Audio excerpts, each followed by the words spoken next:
Lankisen Anni, psykofyysinen fysioterapeutti Fysios Mehiläisellä. Työskentelen mielenterveyden kuntoutuksen parissa.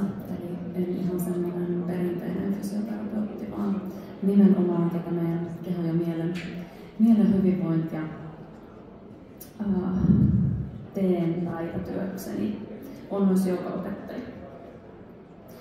Kehoyhteys ja kehotietoisuus työhyvinvoinnin tukipilarina oli tänään tämä teema ja mä ajattelen, että ne on hyvin vahvasti olemassa siellä, jos me vaan ne tunnistetaan ja pystytään hyödyntämään ihan valtavasti meidän työhyvinvoinnista, totta kai siis myös kokonaisvaltaisesta hyvinvoinnista, niin on vähän paha lähteä erottaa, mutta tänään ollaan työhyvinvoinnin äärellä, niin rajaan sitä teemaa sen verran.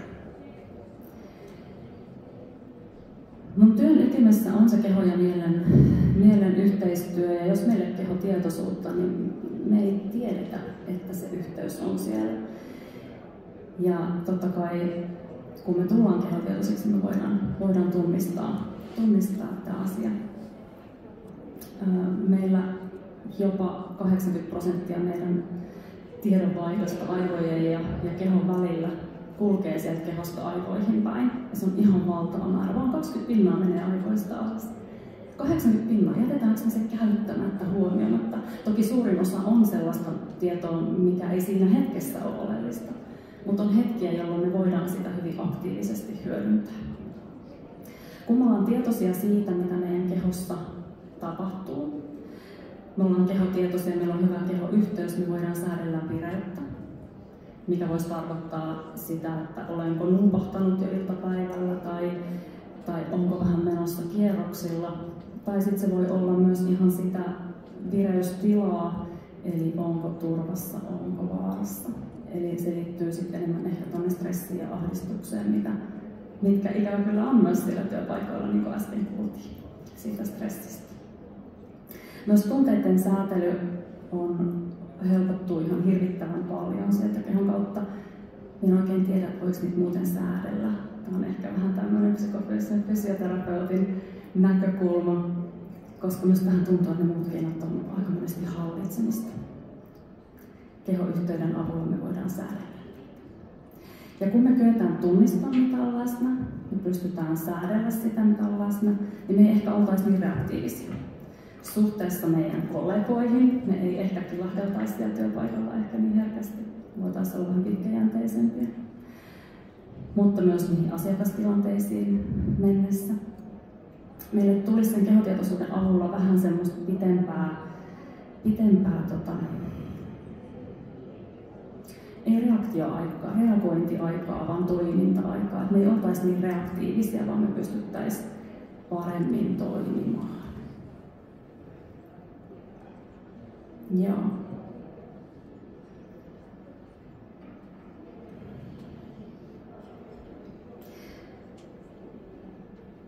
Kehoyhteys, kehotietoisuus auttaa meitä tunnistamaan kuormittamista ennaltaehkäisevästi. Mitä se voisi tarkoittaa? Me ehkä tunnistettaisiin ne meidän hartiajumit ennen kuin ollaan saatu kroonisia vaivoja. Me ollaan ehkä huomataan ne meidän selän tauottamisen tarpeet nopeammin. Mutta totta kai myös kun puhutaan työuupumuksesta, jaksamisen haasteista, niin me voitaisiin ehkä aikaisemmin jo niihin tarttua ennen kuin me ollaan ajettu sitä seinää vasten. Helppoa se ei ole, mutta kehotietoisuus pystyy siinä auttamaan. Kehotietoisuusharjoitteet tai kehotietoisuus ei välttämättä edes harjoitteet, vaan se, että on läsnä siellä omassa kehossa, on siihen yhteydessä, niin se jo itsessään on palauttavaa. Eli mitään muuta ei välttämättä tarvitse tehdä kuin pysähtyä ja olla yhteydessä. Se jo auttaa palautumaan. Auttaa rentoutua. Aika vaikea rentoutua, jos ei ensin tunnista, että jännittää. Taas esimerkkinä se näyttöpäätetyö. Niin jos ei tunnista, että on mitään mistä luopua, niin aika vaikea siitä on luopua. Mutta myös tosi monet kehotietoisuusharjoitukset on rentousharjoituksiksi luettavia ja laskettavia, vaikkei ehkä minun työssä niiden tehtävä olekaan harjoitella tai olla rentousharjoituksia, vaan enemmänkin nimenomaan sitä kehotietoisuuden opettelua, ja se rentoutuminen on sitten se kaupan päällinen, mutta se on ihan kaupan päällinen, mikä me sieltä kehotietoisuudesta saadaan. Hyvä yö lähtee päivästä, jos 75% meidän palautumisesta on yöunta, niin meille jää kuitenkin 25% sinne päiväaikaan, ja pienet ne kehotietoiset hetket auttaa siellä sitä palautumista, mutta myös se,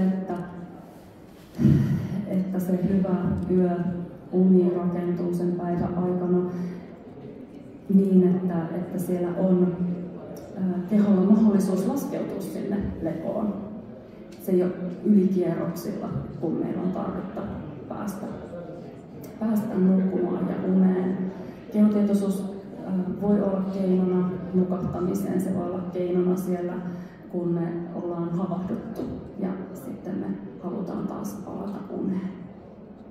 Ja joillakin se päivän mittaan kerätty ylivireys, se kuormittuminen siellä päivän aikana on niin suurta, että se rupeaa heräilemään ja aamuyöstäkin, niin sitten taas me voitaisiin sinne päivään lisätä sitä palautumista ja varsinkin sinne iltaan, jotta sitten se uni kestäisi, yöhän kestää, mutta myös että se uni kestäisi sinne aamuun asti. Kehotietoisuus, kehoyhteys vahvistaa omia rajoja niin fyysisesti kuin henkisestikin. Ja se meidän vaarahermosto ja se meidän lepohermosto on hyvin vahvasti siellä olemassa, jos me vaan kuunnellaan sitä. Missä menee mun rajat, tuntuuko tämä asia minun sisällä hyvältä, mennäänkö me vaan järjellä, voiko meillä olla myös se meidän intuitio, joka meille kertoisi sieltä kehon kautta, että onko tämä nyt hyvä, missä menee ne mun rajat, tunnistan vihaa. Viha on monesti semmoinen rajoja asettava tunne. Rajatietoisuus minä suhteessa muihin. Me ollaan aina yhteydessä muihin, ihan aina, joka hetki. Halutaan me sitä tai ei, tiedostetaan me sitä tai ei. Peilisoulut pistää meidän kehot keskustelemaan toisiemme kanssa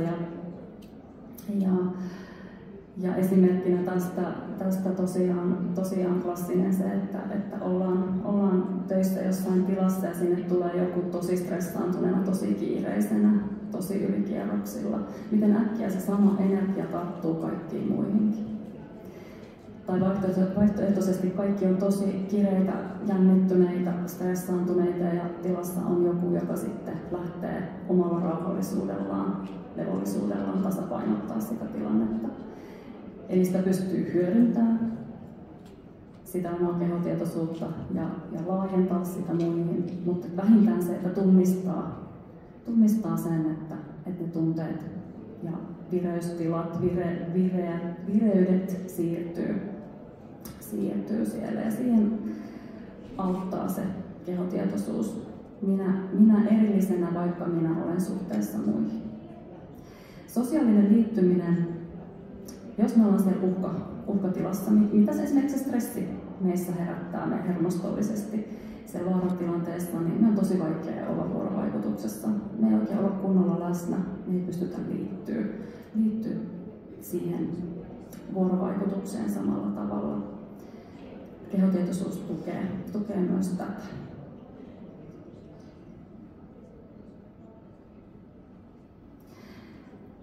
Kehoyhteys, kehotietoisuus on reitti itsemyötätuntoon. Yksinkertaisuudessaan se, että kehotietoisuus, kehoyhteys mahdollistaa sen tunnistamisen, että mitä on oikeasti tässä hetkessä läsnä. Ja kun me tunnistetaan, mitä on läsnä tässä hetkessä, niin me pystytään vastata ehkä paremmin siihen kysymykseen, että mitä tarviin just nyt, joka olisi taas sitä itsemyötätuntoa. Yksinkertaisimmillaan, onko mun nälkä, tarviiko mun syödä, onko mun jano, onko mun kylmä. Mutta myös se, että onko mun aivot ja keho sen verran jumissa ja väsyneet, että mun tarvii tauon. Mun tarvii tauottaa työtä. Työpaikoilla mä ajattelen, että oppiminen on kaiken ytimessä, jos ei me voida oppia jatkuvasti. Harva työ on varmaan sellaista, missä ei tarvitse oppia uutta. Jos me ollaan siellä uhkatilassa, meidän hermosto on siellä stressin tilassa, niin siellä oppiminen ei ole kauhean optimaalista. Aina ei edes mahdollista, koska me ollaan silloin selviytymisen tilassa ja silloin me vaan selvitään, me ei yritetäkään oppia. Ja se, että kun me ollaan siinä kehotietoisuudessa ja kehoyhteydessä, niin jo se auttaa meitä taas palaamaan sinne hermoston tilaan, missä me pystytään taas oppia.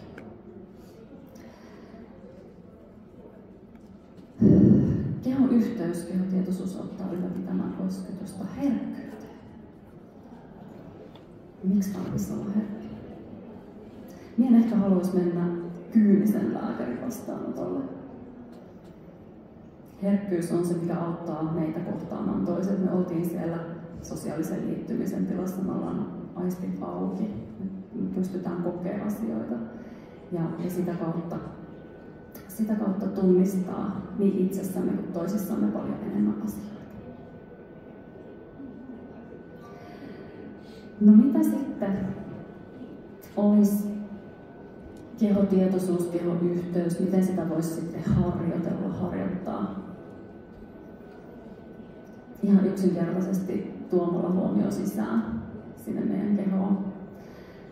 Mitä on läsnä tässä hetkessä? Onko keho kylmä vai lämmin? Onko keho kevyt vai painava? Ja minä huomaan, että minä rupean aina heti lenkulehtamaan, kun rupean kuulostelemaan, että mitä siellä on. Onko se miten jännittynyt? Missä kohtaa kehoa se jännittyneisyys on? Onko se aina, kun me avaan sähköpostia, niin onko se aina samassa paikkaa hartioissa tai vatsassa esimerkiksi? Mistä löytyy rennoin kohta kehosta? Minkälaista mun hengitys on? Hidasta, nopeata, syvää, kevyttä, pientä, laajaa, mitä ikinä? Onko mun sylkeä suussa?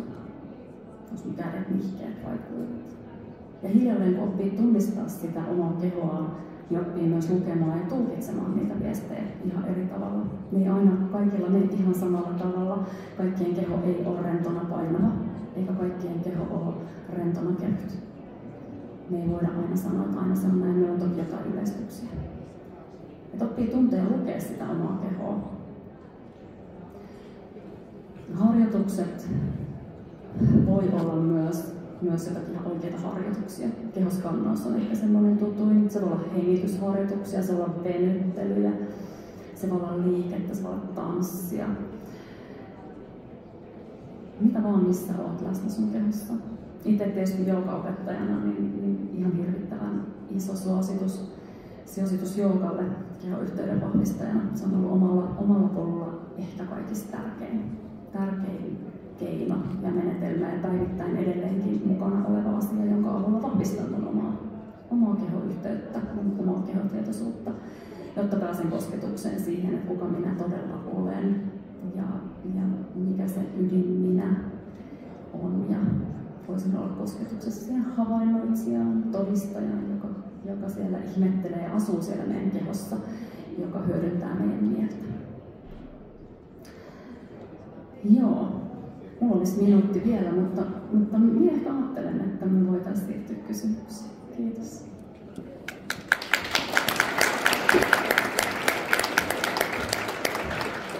Kiitos Anni. Hei, sillä välillä kun miettikääs kysymyksiä taas, niin minä kysyn sen, että tämä saattaa olla joku muukin tämmöinen huono-uninen kuin minä.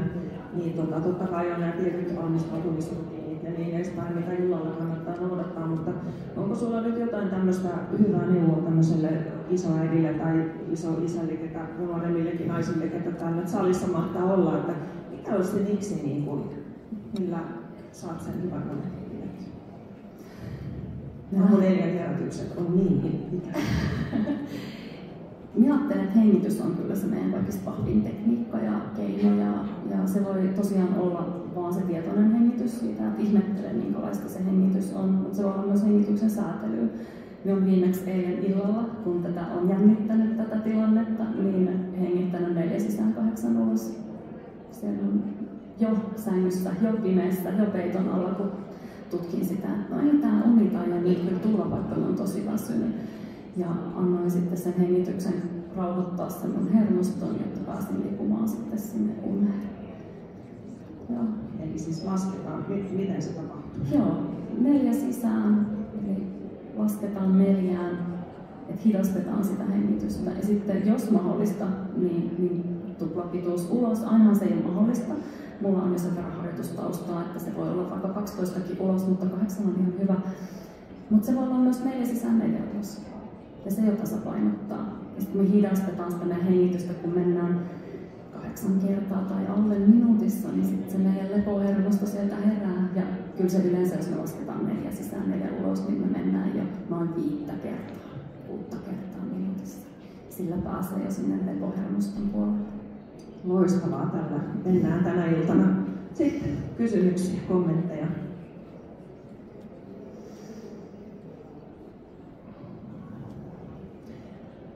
Hyödynnän ajan kysyn, että anna semmoinen hyvä vinkki työpäivään, kun ollaan tämmöisiä pöydän ääressä istuja ja päätteen kanssa työskentelijöitä, niin mikä on semmoinen minimijuttu, mikä pitäisi tehdä ja kuinka usein? Minä ehkä vastaan tähän, mitä minä itse teen. Minä teen hirveästi, ehkä joku näkikin, minä pyörittelin. Tämä on mun lemppari, koska ranka saa tässä kiertoa. Meidän se hermosto tasapainottuu kiertojen myötä tosi vahvasti. Ja toisaalta sitten taas niin päästään pois siitä pöydän äärestä, että me ei unohdeta sinne. Mitä olisi ehkä se, minkä minä antaisin sinne keskelle työpäivää. Ihan oikeastaan sillä väliin, että teetkö istumatyötä vai seisomatyötä, niin silti lähtisin kiertoja tekemään. Heiluria. Hyvä. Eli ihan kaikkein yksinkertaisimmillaan, niin aloitetaan ihan helposta. Kyllä. Ja kun ei nämä ole vaikeita. Se vaikeus tulee nimenomaan siinä, että me ollaan läsnä, että me ollaan siinä kehossa ja me keskitytään siihen kehoon sen sijaan, että kirjoitetaan, mulla on nälkä, mitä siellä jääkaapissa on, pitäisi mennä kauppaan, en voi mennä, kun onkohan mies tankannut auton. Niin sen sijaan, että se olisikin, että miltä se kiertäminen tuntuu, miltä siellä jalkapohjissa tuntuu, säilytänkö pystyakselin esimerkiksi. Hyvä, kiitos. Nyt olisi vielä aika yhdelle kysymykselle. Selvä. Ei nouse käsiä tässä kohtaa. Lämmin kiitos Anni sinulle.